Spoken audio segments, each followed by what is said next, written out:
Baiklah, dalam video kali ini saya akan membahas satu persatu prinsip-prinsip dari otonomi daerah. Langsung saja ke dalam pembahasan. Sebagai negara kesatuan yang punya wilayah yang sangat luas, maka otonomi daerah yaitu cara yang dipandang paling efektif dalam penyelenggaraan pemerintahan. Pembangunan bisa menjangkau sampai ke wilayah atau daerah paling terpencil sekalipun, dengan tetap memperhatikan aspirasi masyarakat dan sumber daya yang dimiliki daerahnya. Karena setiap wilayah yang termasuk negara kesatuan Indonesia tidak sama kondisinya dan cuma pemerintah daerah yang jadi pemerintahan paling dekat yang mengetahui serta bisa membuat kebijakan khusus sesuai wilayahnya. Tapi dalam pelaksanaan otonomi daerah ini, baik pemerintah pusat atau pemerintah daerah harus berpegang teguh pada Undang-Undang Dasar 1945 yang menjadi konstitusi Indonesia dan undang-undang yang berlaku. Di dalam kedua aturan tersebut ada beberapa prinsip yang harus dimiliki dalam pelaksanaan otonomi daerah. Pertanyaannya, apa saja sih prinsip-prinsip otonomi daerah tersebut? Mari kita ulas satu persatu dalam pembahasan kali ini. Yang pertama, prinsip tanggung jawab. Yang dimaksud dengan prinsip otonomi yang bertanggung jawab adalah otonomi yang dalam penyelenggaraannya harus benar-benar sejalan dengan tujuan pemberian otonomi yang pada dasarnya untuk memberdayakan daerah, termasuk meningkatkan kesejahteraan rakyat. Dalam pelaksanaan otonomi luas dengan pemeliharaan kepala daerah secara langsung, pemberian wewenang dan tugas dari pemerintah pusat kepada pemerintah daerah harus benar-benar dilaksanakan sesuai dengan tujuannya. Dengan demikian, prinsip tanggung jawab harus ditegakkan oleh pemerintah daerah yang mengemban tugas dan kewajiban. Pemerintah pusat harus benar-benar memastikan bahwa pemerintah telah benar-benar melaksanakan wewenang, tugas dan kewajibannya, di mana kewajiban tersebut adalah memberdayakan daerah demi kepentingan seluruh warga daerah dan meningkatkan kesejahteraan rakyat di daerah sebagai salah satu tujuan pembangunan nasional. Pemerintah daerah berperan mengatur proses pemerintahan dan pembangunan di daerah dan bertanggung jawab atas seluruh dinamika yang terjadi. Oke, yang selanjutnya mengenai prinsip otonomi nyata. Yang dimaksud prinsip otonomi nyata adalah suatu tugas, wewenang, dan kewajiban untuk menangani urusan pemerintahan yang senyatanya telah ada dan berpotensi untuk tumbuh dan berkembang sesuai dengan potensi dan karakteristik daerah masing-masing.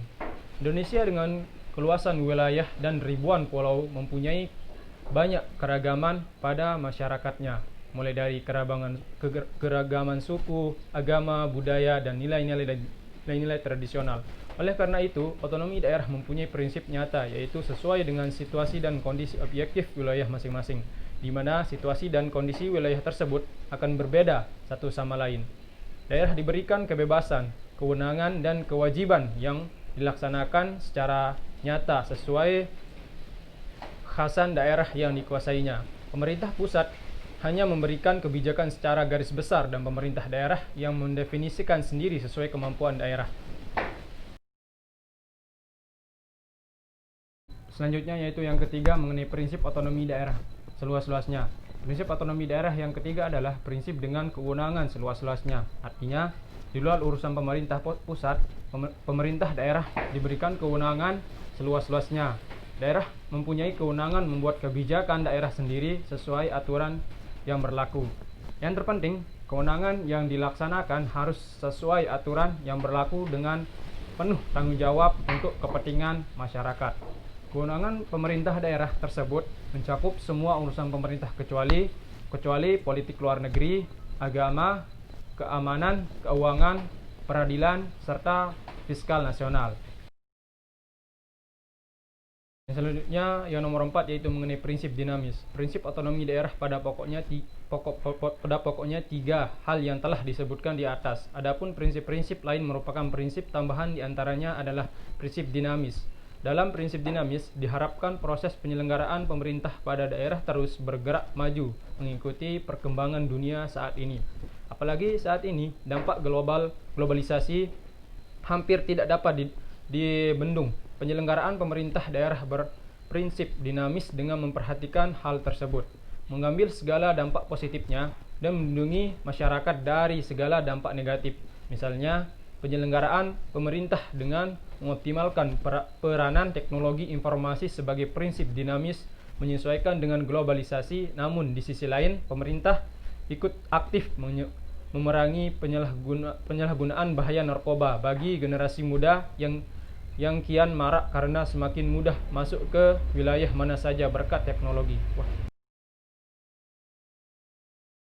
Yang selanjutnya nomor 5 yang untuk mengenai prinsip kesatuan. Pada penyelenggaraan pemerintah daerah juga harus mempunyai prinsip kesatuan. Prinsip ini diperlukan sehingga pemerintah daerah benar-benar berusaha meningkatkan kesejahteraan warga atau masyarakat di daerahnya di segala bidang. Dengan meningkatkan kesejahteraan, cara mengatasi kesenjangan sosial dengan wilayah lain dapat diminimalisir. Akibatnya, persatuan dan kesatuan semakin terjaga. Selain itu, pemerintah daerah harus memperhatikan segala dinamika yang terjadi di wilayah sehingga lebih cepat menyelesaikan masalahnya jika terjadi hal yang tidak diinginkan. Begitu pula dengan gerakan-gerakan yang dapat meniadakan kesatuan. Pemerintah daerah sendiri harus tetap berada dan merupakan bagian negara kesatuan Republik Indonesia. Selanjutnya nomor 6 yaitu mengenai prinsip penyebaran. Otonomi daerah di Indonesia dibuat dan dilaksanakan dengan prinsip penyebaran, yaitu penyebaran pembangunan dan kesempatan agar pembangunan dapat dirasakan secara merata oleh seluruh penduduk Indonesia. Prinsip penyebaran ada karena wilayah Indonesia yang sangat luas dan membentang dari Sabang sampai Merauke dengan ribuan pulau di dalamnya. Apabila pemerintah pusat melakukan segala sesuatunya tanpa bantuan asas desentralisasi daerah, maka ada tempat-tempat yang jauh dan terpencil yang mungkin tidak mengenal pembangunan. Oleh karena itu, penyelenggaraan pemerintah daerah harus benar-benar optimal dan jeli menangkap aspirasi masyarakat dan apa kebutuhan daerahnya untuk kemudian membuka kebijakan sesuai dengan kebutuhan dan sumber daya yang ada. Yaitu nomor 7 mengenai prinsip keserasian. Otonomi daerah diselenggarakan bukan ingin mengeksploitasi semua sumber daya daerah tanpa memperhatikan akibatnya. Prinsip keserasian tetap dipertahankan. Penggunaan sumber daya yang ada dengan sebesar-besarnya untuk kesejahteraan masyarakat dengan memperhatikan keseimbangan, tidak menghabiskan begitu saja. Ini terutama berlaku pada penggunaan sumber daya alam. Penggunaan sumber daya alam di daerah harus memperhatikan keseimbangan dan keserasian dengan lingkungan, artinya tidak merusak dan membahayakan lingkungan yang akibatnya akan terbalik kepada masyarakat sendiri. Kemudian yang nomor 8 mengenai prinsip demokrasi. Prinsip dan ciri utama pemerintahan demokrasi tetap dijadikan pedoman dalam penyelenggaraan pemerintah daerah. Demokrasi yang menyatakan bahwa kedaulatan di tangan rakyat, oleh rakyat dan untuk rakyat. Dalam hal ini, semua kegiatan pembangunan dapat melibatkan semua masyarakat untuk kesejahteraan mereka. Kebijakan yang dibuat juga harus kebijakan yang pro rakyat. Kemudian yang terakhir yaitu mengenai prinsip pemberdayaan. Tujuan dari penyelenggaraan otonomi daerah adalah meningkatkan daya guna atau manfaat dan hasil dari tiap daerah. Artinya memberdayakan semua sumber daya yang ada seoptimal mungkin dengan tetap memperhatikan keserasian dan keseimbangan. Prinsip pemberdayaan ini bertujuan untuk kesejahteraan masyarakat setempat dan masyarakat Indonesia secara keseluruhan. Contoh, pemberdayaan tidak hanya dilakukan pada sumber daya alam, tapi juga untuk sumber daya manusia.